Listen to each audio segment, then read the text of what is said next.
There's a rampant misconception in human experience that goes like this. These circumstances please me and these do not. So I will use all of my power, even gathering together with others, to orchestrate change in the condition. Because a better condition will make us all feel better. And we say, how's that working out? You can't even get your kids to do what you want them to do. And you will never get the world even to come to agreement about what is the right thing to do. Have you noticed? Imagine a universe where every point of consciousness is seen as valuable and expanding. And every point of consciousness gets to individually choose what they personally prefer. And Source responding to every point of consciousness, so everyone getting what they want. A never-ending flood of resources. That's what you've got going on here. You do not need to compete with others for resources because the resources expand exponentially in direct relationship to the asking that you offer. And any shortage that any of you or anyone that you know is living is not because the resources are limited. It's because you are crossways of the resources. When you beat the drum of lack, the abundance that you've been asking for cannot come to you. It defies law. You must beat the drum of what you want in order to be a vibrational match to what you want. And only when you are a vibrational match to what you want will what you want come to you. It's really a lovely thing. It's so nice to know that in this plethora of emotions, that there is always one emotion that you can always reach from wherever you are. And that is the emotion of relief. If you are in despair, you cannot find the emotion of appreciation. They are very different vibrationally. And in fact, when you reach for the vibration of appreciation from your place of despair or depression or anger or fear, you can't find it. It's too far apart. But you could find a thought that feels a little better. You could find a thought that feels a little better. And when you understand that that's all you need to do, just lean downstream, so to speak. Just reach for the best feeling thought that you can find from where you are. Now that will really serve you. Because in time, as you're reaching for something that feels better and reaching for something that feels better on topic after topic, before you know it, you've trained yourself into alignment with who you really are on topic after topic. And now you're letting flow to you whatever it is you've been asking for. Of course, so here you stand, exploring contrast, knowing what you don't want, knowing what you do want. And at first, when you send off that rocket of desire, the source within you follows it, but you don't, because you're still defending or justifying why you want it. But when you begin to turn your attention to what you want and why you want it, and you begin to talk about why you want it rather than how you're going to get it or when it's going to come or where it's going to come from. As you begin to talk about what you want and why you want it, you turn in the direction of it and you begin closing that gap. As you close the gap, circumstances, events begin to line up for you and you begin to notice that all around you, things are lighting up. There's this never-ending unfolding that is taking you right to where you want to be.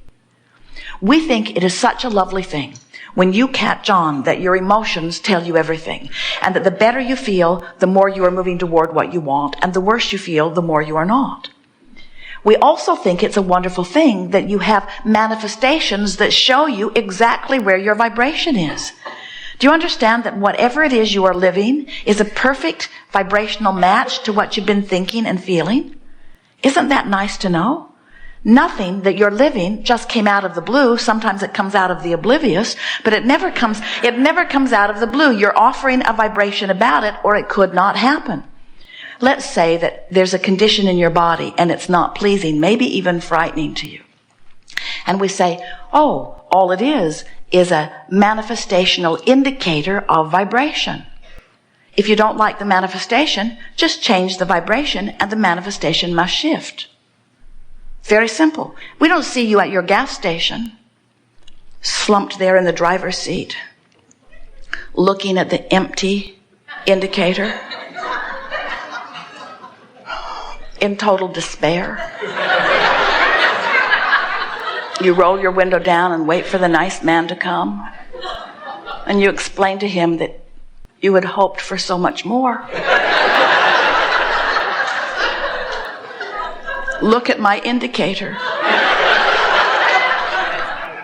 I guess I'm pretty much finished. You don't do that, you just fill it up. You change the indicator.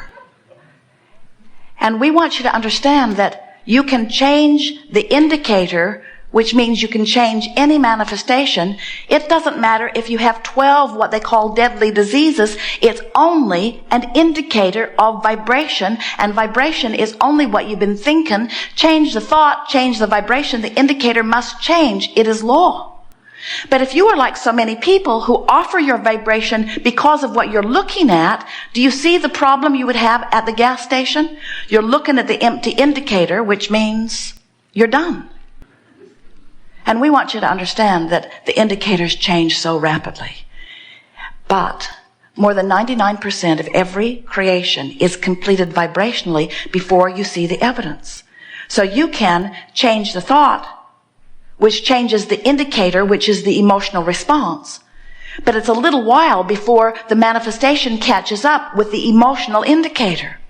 What we want you to accomplish as a result of our conversation here today, we want you to decide that you are going to be someone who just for a while, give it 30 days and watch your life transform. Let your emotional indicators be the indicators that matter. So you go to the doctor, he says, you're dying, and you say, aren't we all? He says, no, I mean you're on the fast track. You say, I like the sound of that in most regards. He says, no, I'm here to tell you that there isn't anything more that can be done for you because the indicators in your body show me that you are on your way out of this body. Now, if you've just heard what we just said, you would say back to him, I can see why you might say that as you look at this indicator. But I know something that you do not know. I have changed the vibrational basis that is the reason for this indicator, so that indicator has to shift. And he would say, no, I don't think so. I just gave you a test. And you would say, oh, I know. But 99% of my vibration shifts before the manifestation shifts. So I'm not using your indicators, I'm using my indicators. And my feeling of hope is the indicator that tells me I've shifted. My indicator of positive expectation is the indicator that shows me that I've shifted. And I've come to know that when my vibration shifts, my indicator shifts. So keep watching, Doc, because you're going to see something different here once I get 99% of it completed vibrationally. Now, if he's wise, he'll say, I've seen things like this before. There have been a handful of scantily documented cases where someone disagreed with my ruling and surprised me. And we say, you can only do that when you let your own vibrational gap be what you're giving your attention to. If you're listening to the peanut gallery out there, everybody's got a different opinion of where you are in relationship with where they think you should be. And we want you to understand that the only relationship that matters is where you are in relationship with who life has caused you to become. And we would like to say to you that the sicker you are in your physical body, the weller you are vibrationally. And the weller you are vibrationally, the stronger the call of source is.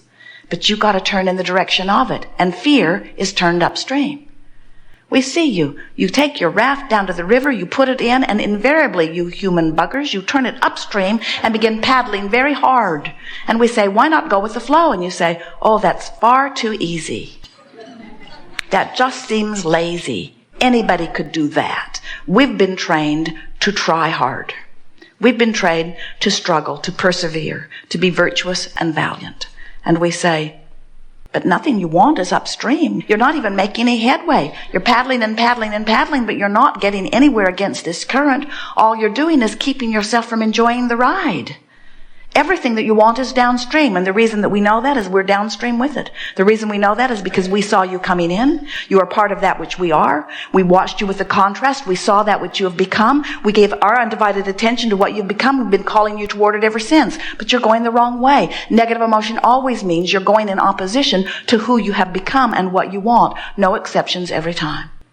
So then you say, well, what do I do when I have negative emotion and I can't get rid of it? And we say, you can't get rid of anything. There is no such thing as getting rid of anything in a universe that's based on inclusion and attraction. When you look at something and you say yes to it, you include it in your vibration. When you look at something you don't want and try to get rid of it, you include it in your vibration. Because there's no such thing as no in an attraction-based universe. So the key is to give your attention to what you want, to talk about what you want. And you say, I can't, I don't have it. We say, imagine it. You say, I can't, what I'm living is too big. We say, then look for the best parts of what you're living. You say, I can't, there aren't any good parts. We say, then you're screwed.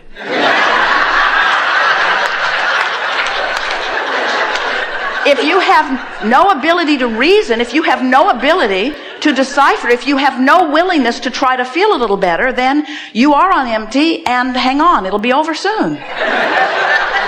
People say, I've jumped out of an airplane, I'm at 40,000 feet, I have no parachute. What should I do? We say, hang on, it'll be over soon. But you're far from that. In other words, you have all of these resources. You have source energy calling you. You have source energy who has become all that you want. There is a veritable fortune amassed for you, and clarity and bodily conditions that will please you in relationships.